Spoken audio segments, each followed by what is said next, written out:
যে বিজেপি আরএসএসের নীতিগত সিদ্ধান্ত 100 বছর ধরে সেখানে মুসলমানরা ভারতে থাকতে পাবে যদি তারা ধর্মান্তরিত হয়, যদি তারা হিন্দু হয়ে যায়, তা নাহলে তারা ভারতবর্ষ থেকে তাদেরকে তাড়িয়ে দেবে। এটা এতদিন আমাদের কেউ লেখাপড়া আমাদেরকে শোনায়নি। এখন যখন দেখা যাচ্ছে যে এসআইআর করে 98% উদ্বাস্তু শেষ হয়ে যাচ্ছে, প্রায় 1.5 কোটি উদ্বাস্তুর নাম বাতিল হবে, মানে ধরো 4 কোটি মানুষ। সেখানে ওরা দেখেছে যে উদ্বাস্তুদের বাঁচাতে কে পারে? মুসলমানরা বাঁচাবে, কারণ লড়াইটা তো মুসলমানরা করবে। ফলে বাংলাকে দখল করতে গেলে আগে মুসলমানদের জবাই করতে হবে। নির্বাচন কমিশনের কোনো এখতিয়ারই নেই বলার, এটা সম্পূর্ণ এখতিয়ার বহির্ভূত একটি সিদ্ধান্ত। চাইছে যে মুসলিম অধ্যুষিত অঞ্চলগুলোতে যাতে মানুষকে বাদ দিয়ে বিজেপিকে এখানে ক্ষমতায় আনানো যায়। আপনারা বিভিন্ন জায়গায় দেখবেন যে নির্বাচন যিনি কমিশনার, তারপর যারা আছে পুরোটাই হলো বিজেপি নিয়ন্ত্রিত। নির্বাচন কমিশনের যে কমিশনার অ্যাপয়েন্ট করার ক্ষেত্রে দেখা যায় যে একজন চিফ জাস্টিসকে রেকমেন্ডেশন লাগে, সেটা আইন করে পরিবর্তন করে দেওয়া হয়েছে। ফলে পুরোটাই চাইছে যে যাতে মুসলিমরা সমস্ত দিক থেকে পিছিয়ে পড়ে, মুসলিমদেরকে বাদ দাও, তাদেরকে থার্ড গ্রেডেড সিটিজেন বানাও এবং এদেরকে আদানি আম্বানির এই সমস্ত জায়গাতে যাতে কম পয়সায় কাজ করে, তার একটা পরিকল্পনা। আমাদের যেটা মূল ভুল হচ্ছে প্রথম থেকেই, সেটা হচ্ছে যে বিজেপি আরএসএসের নীতিগত সিদ্ধান্ত 100 বছর ধরে সেখানে মুসলমানরা ভারতে থাকতে পাবে যদি তারা ধর্মান্তরিত হয়, যদি তারা হিন্দু হয়ে যায়, তা নাহলে তারা ভারতবর্ষ থেকে তাদেরকে তাড়িয়ে দেবে। এটা এতদিন আমাদের কেউ লেখাপড়া আমাদেরকে শোনায়নি। এখন যখন দেখা যাচ্ছে যে এসআইআর করে 98% উদ্বাস্তু শেষ হয়ে যাচ্ছে, প্রায় 1.5 কোটি উদ্বাস্তুর নাম বাতিল হবে, মানে ধরো 4 কোটি মানুষ।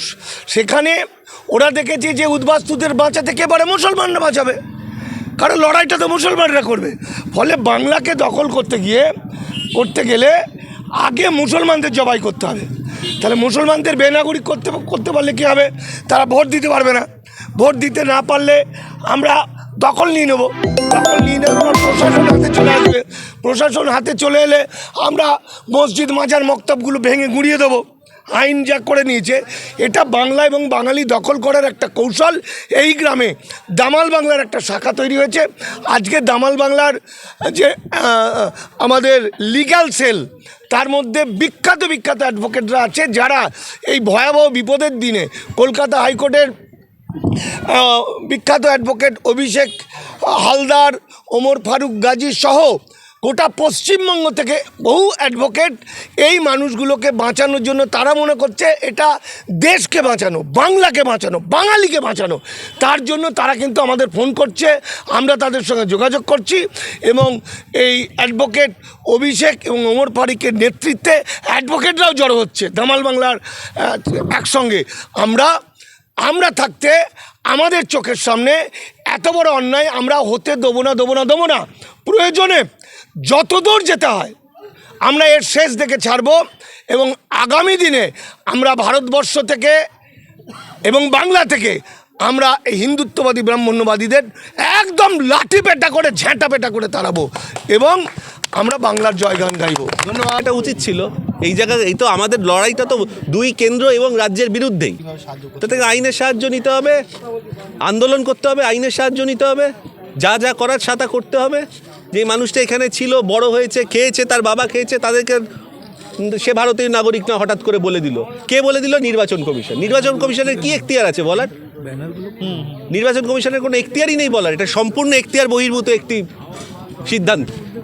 এটা হলো মানে যেহেতু কেন্দ্রের আইন আর এটা ইমপ্লিমেন্টেশন রাজ্য সরকারও করছে, ফলে আমরা কারোর দায়ভার মানে এড়াতে পারবো না। এবার প্রশ্নটা হলো, যেখানে নন সিটিজেন, তাহলে সিটিজেনটা প্রমাণ করতে গেলে তাকে তো একটা রিজন অর্ডার দিতে হবে।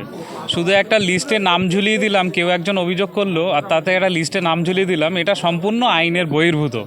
আমরা যারা লিগ্যাল প্র্যাকটিশনার তারা এটা জানি যে কোনো রিজন অর্ডার ছাড়া কাউকে এইরকমভাবে নাগরিকত্বর প্রশ্ন, আমরা সমস্ত ইন্ডিভিজুয়ালকে সবাই আলাদা করব, যারা বেঁচে আছেন, যারা মারা গেছেন তাদেরকে সব নাম বুথ ওয়াইজ আলাদা হবে এবং তার ভিত্তিতে আমরা হাইকোর্টে রিট পিটিশন ফাইল করব যে এই রকমভাবে মুসলিমদেরকে নাম বেছে বেছে বাদ দেওয়া হচ্ছে এবং তাদের কোনো রকম রিজন অর্ডার ছাড়া কোনো রকম যে আমি বাংলাদেশি আমি পাকিস্তানি এটা না মানে কোনো নথি ছাড়াই কিভাবে বলতে পারে, এটা তো আমার মানে কোনো আইনে এটার কোনো ব্যাখ্যা নেই।